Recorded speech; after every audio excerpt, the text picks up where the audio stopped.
Do you want to learn how to be a sexual predator? Or how to avoid them? Okay. This was funny. So this is in the context of how to work with people who are traumatized and freezing. I'm going to reframe it and say, this is how you can like seduce people and be sexual predators. So if you have a child you want to sexually assault, use these tactics. It's the same thing. Okay? And maybe he learned it because he was sexually assaulted as a child. And this is sort of what Guy does in circling. It's the same tactic. It's like amazing. System will respond to that as intrusiveness because of proximity. They don't want anything proximal to them. Intrusiveness because of proximity. They don't want anything proximal to them. So if you want to sexually assault a child, don't do it head on. Do it from the side because that would trigger their defense mechanism.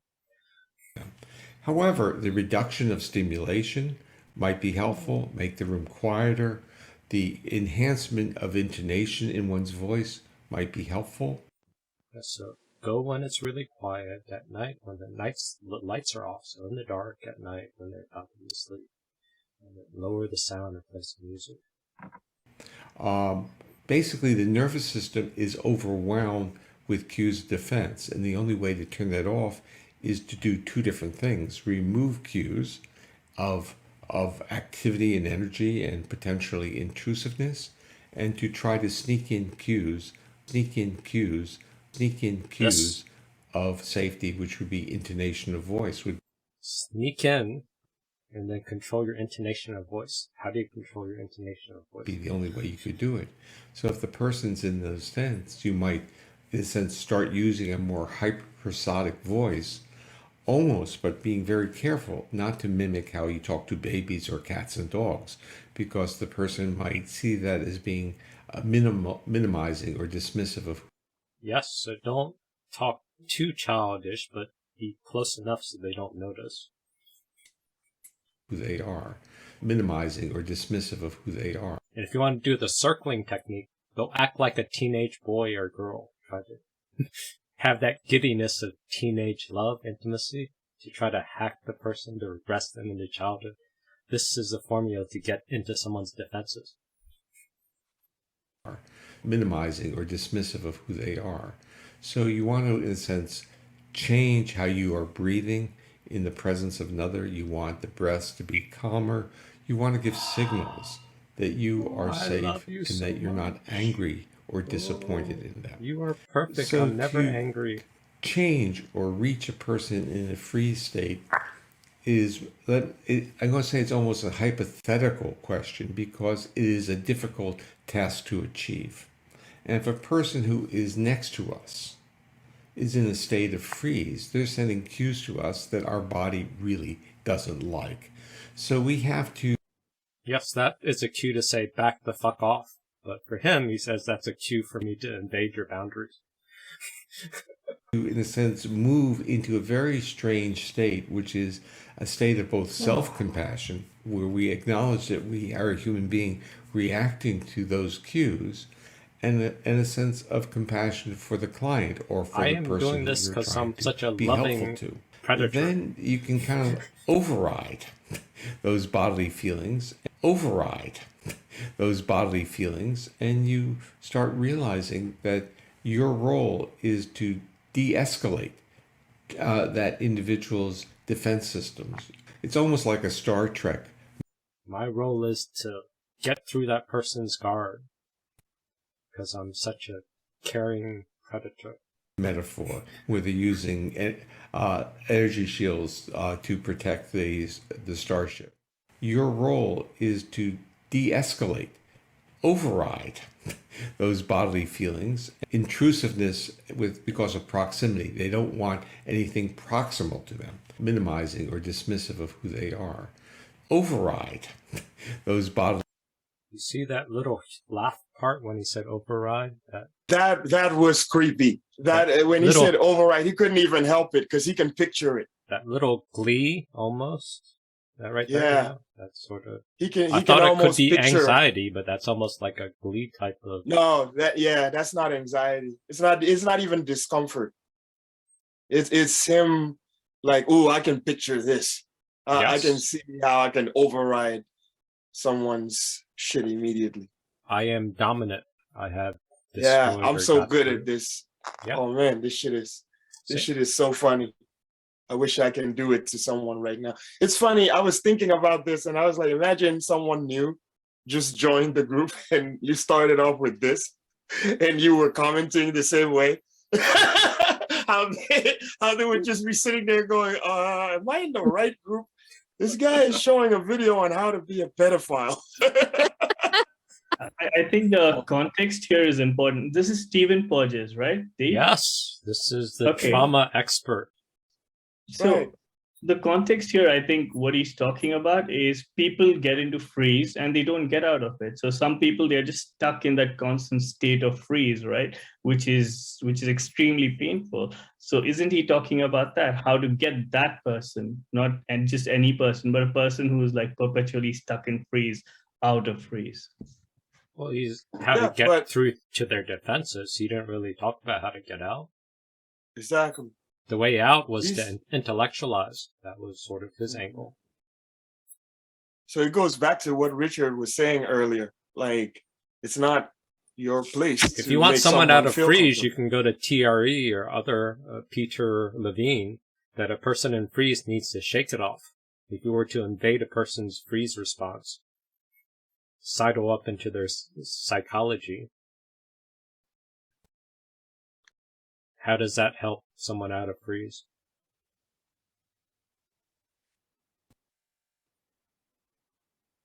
Sort of unearth the trauma, like it's gone out of your system then.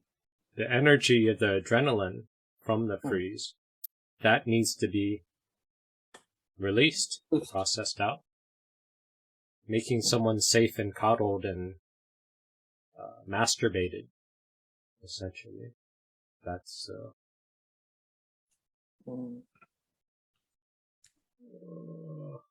the soothing part. If you focus on this part, that's what he's trying to do. He's trying to self-soothe the person before the energy is released. He said it was theoretical, which means he is not successful at his theory. And Stephen Borges has said that he's gotten an MRI and he got triggered and he couldn't talk himself out of it. He couldn't navigate himself through the trauma. I think Peter Levine also couldn't self-contain when he was triggered. Both of these are top-level trauma therapists and experts who cannot self-contain and self-organize. They don't know how to do this loop on their own. They only know how to do it by having someone else invade their psychology and co-regulate. Yes, indeed. Noticed I'm just come back, but for about 5 minutes, I was having the same feeling when I lost the website. It was like, I'm just here, but I'm not here, and it's just yucky, and it's just, yeah. I saw him do this in person, and he really just came so close to that woman that you could see the enmeshment. And the woman was doing this, literally. He went over it. So I don't know what triggered him, but... Or he said in other videos that his trigger is hard to contain. So in that video, I cut out parts, but he specifically said that being with someone else in freeze triggers him. Yeah. And he has to override his feelings of being triggered. But if he's focused on his feelings of triggers, that means he cannot gently go through the other person's boundaries. He will bulldoze over them. Yeah, especially when it's child sexual abuse, he's really very fond of that. And so more like sadistic satisfaction, then he was really, I can sense that. But I didn't know the guy. I was in the wrong meeting. I've seen him in person. He has a nice script, so all this is memorized, but listen to this little tell in this section. And this becomes this important point that we need to be safe with whom we bond. Because if we bond with people that we're not safe with, they end up in your practices. Okay. Listen to that joke. So this presentation is to a psychotherapy networker. This is what he thinks of his patients. So and this becomes this important point that we need to be safe with whom we bond.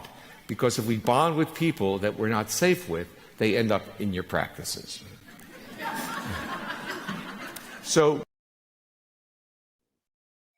those people end up in your practices, and the group of other professional therapists, all therapists, professional acting, all laughed at that joke.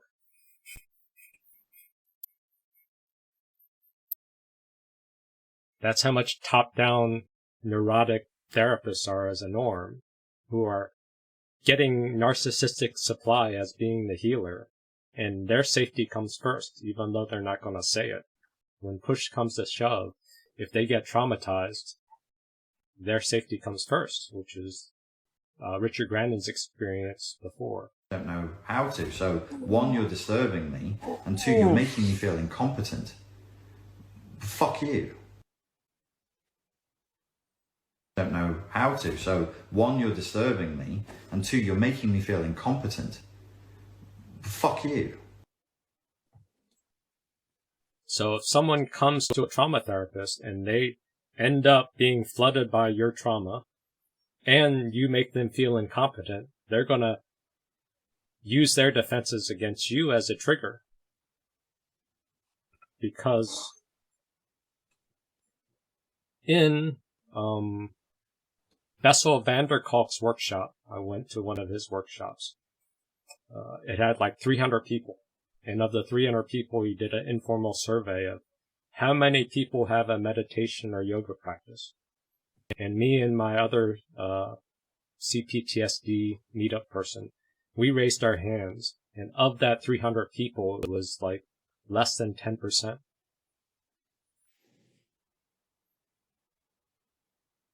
Of people who are fans of Bessel van der Kolk, whose book, The Body Keeps a Score, been out 10 years or something like that, has like multiple chapters of yoga and body-based practices. And of that 300 people in an informal survey, less than 10%, maybe 5%, had an awareness practice. So without an awareness practice, the therapist, when they get triggered by your trauma, they're going to protect themselves first. And they're going to run over your trauma.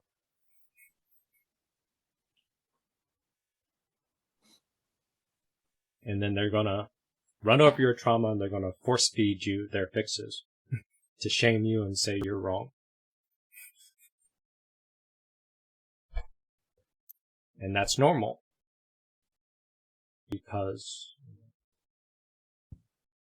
it's a win-win situation. You take their shame on, you come back and keep paying them. They feel good that they're a competent therapist. And it's beautiful.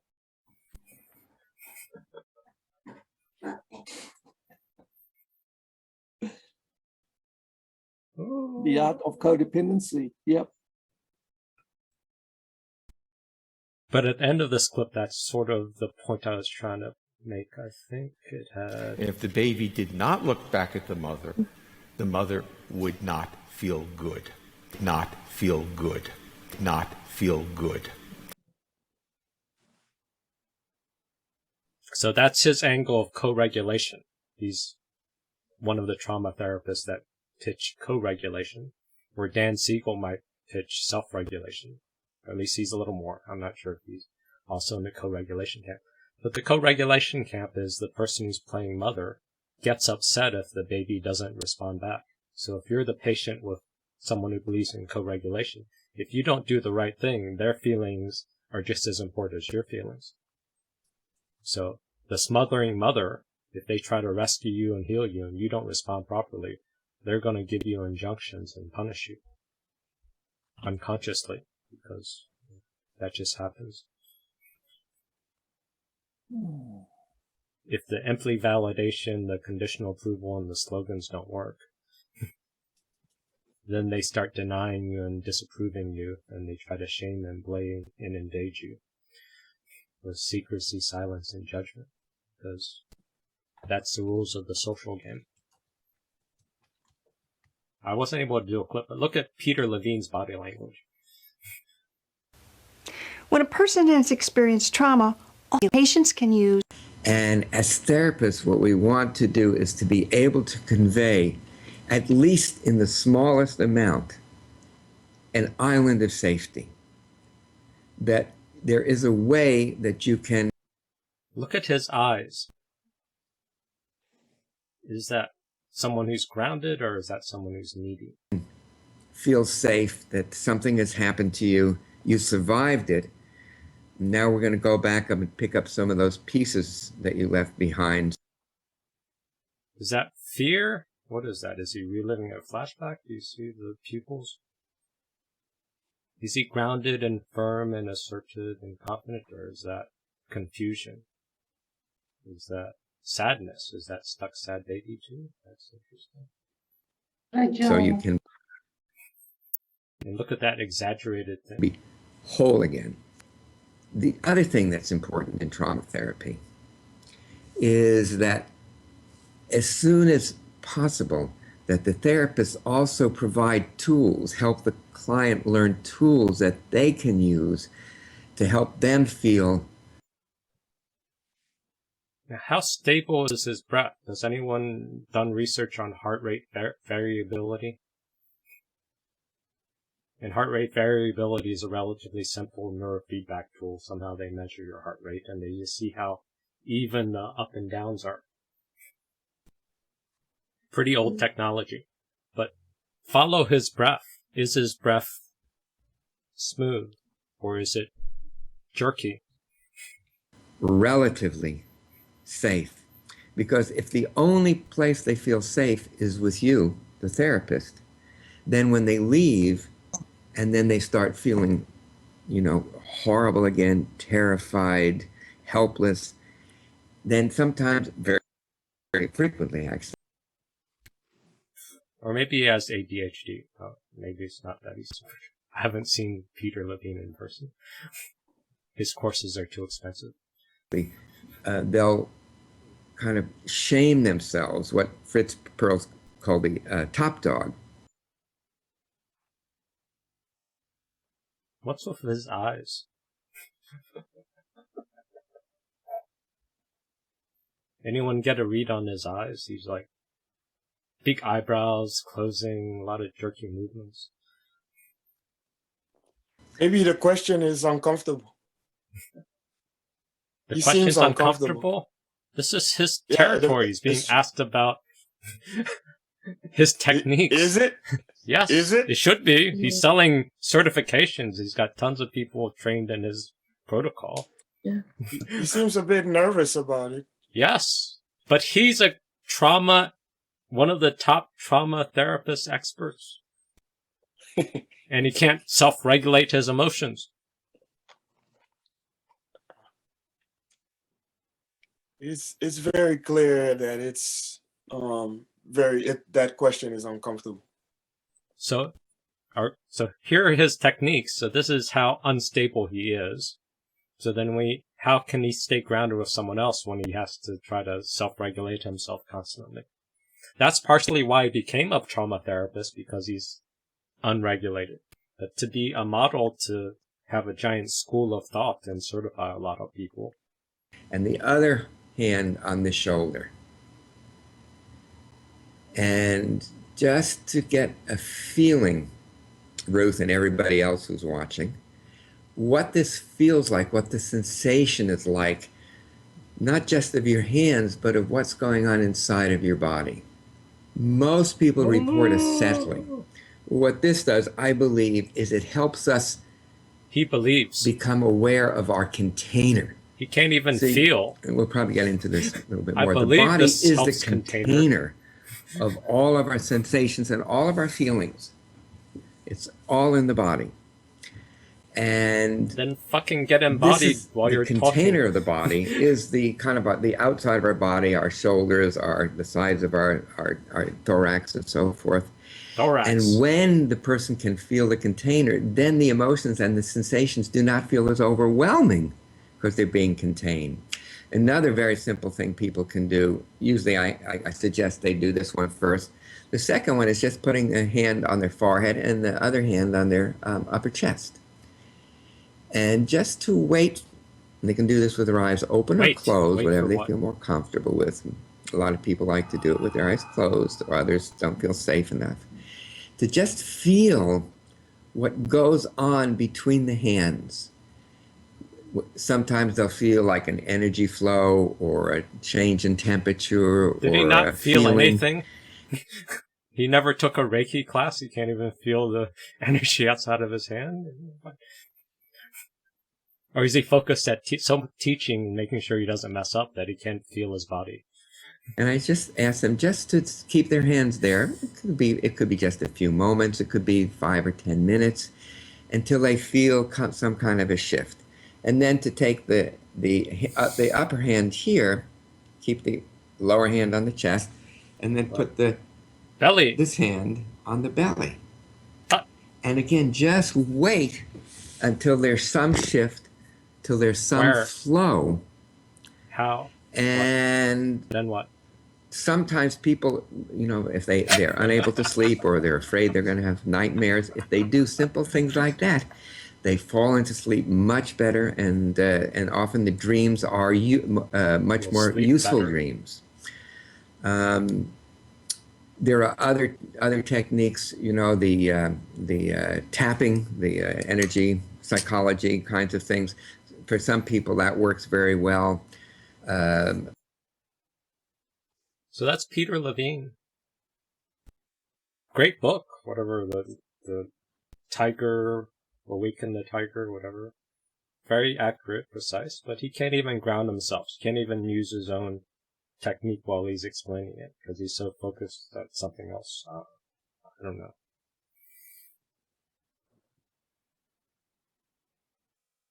In basic Reiki class, there's make an energy ball and pass it around the room. That was kind of cool. I've done a little bit of that in person in the past. And there's an occasional one person who feels nothing. And I thought maybe let's everybody just stare at their head and try to force her to feel or something. That's what the vibe I'm starting to get from these kinds of instructional, intellectualizing videos. It's void of human experience. It's very technical, like stiff and rigid. Disassociated, intellectualized. Yeah. Like, so you're in a flashback and you remember, oh, let me put my hand on my head and my chest and my stomach while someone is screaming at you and triggering you. Energy workers, trying to throw you massage therapists, they're taught to sort of shake off a client. Because when you're working in someone's energy, it is contagious somewhat. So there is practices to try to cleanse or remove it, but just watching Peter Levine or Stephen Porges, maybe they're reliving past clients as they're talking.